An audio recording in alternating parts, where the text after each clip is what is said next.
கண்ணியமான அல்லாஹ்வின் நல்லடியார்களே, ஒரு முக்கியமான விடயத்தை நாம் விளங்கிக் கொள்ள வேண்டும்.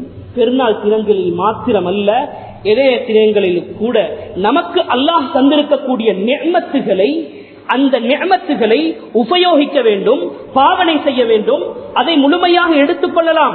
அதை அடுத்தவர்களுக்கு அலங்கரித்து காட்ட வேண்டும் என்று எங்கேயும் ஷரியத் கிடையாது, எங்கேயும் அவசியம் கிடையாது.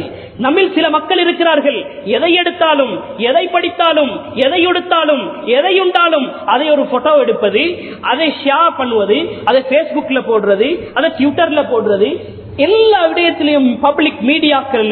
அன்பார்ந்தவர்களே, சகோதரர்கள், இவற்றை நாங்கள் பகிர்ந்து விடுகிறோம். இந்த விடயம் ஒரு கருத்தில் கொள்ளப்பட வேண்டிய ஒரு விடயமாக இருக்கிறது.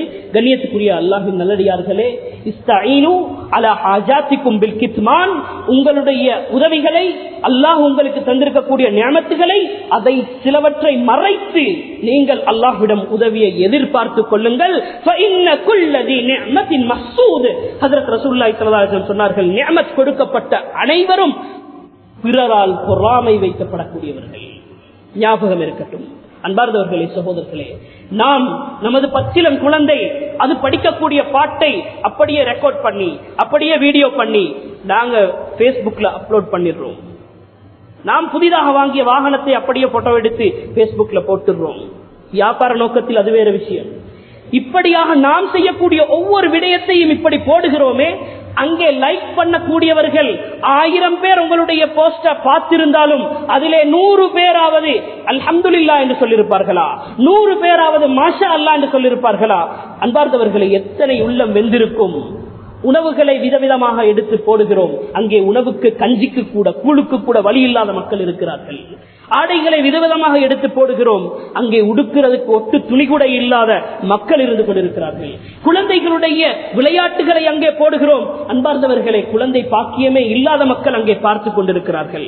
மிக கவனமாக இருக்க வேண்டும். இந்த நிஅமத்துகள் எல்லாம் கண்ணூர் என்று சொல்லக்கூடிய அந்த கண் திருஷ்டியின் மூலமாக இந்த உம்மத்தில் கபருக்குள் போனவர்களை விட அல்லாஹ்வுடைய கலா கதிருக்கு பின்னால் வேறு எதனாலும் கபருக்குள்ள போகவில்லை என்ற செய்தியை ஹஜ்ரத் ரசூலுல்லாஹி ஸல்லல்லாஹு அலைஹி வஸல்லம் தெளிவாக சொல்லி இருக்கிறார்கள். அக்ஸரு மன் யபூது மின் உம்மதி பஅத கதாஇல்லாஹி வ கதரி பில் ஐன். கண் திருஷ்டியால், அல்லாஹ்வுடைய ஏற்பாட்டுக்கு பின்னால், அல்லாஹ்வுடைய கதா கதிருக்கு பின்னால் இந்த கண் திருஷ்டியால் மரணிக்கக்கூடிய மௌத்துகள் தான் அதிகமாக இருக்கிறது என்ற செய்தியை ஹஜ்ரத் ரசூலுல்லாஹி ஸல்லல்லாஹு அலைஹி வஸல்லம் சொல்லி தந்திருக்கிறார்கள்.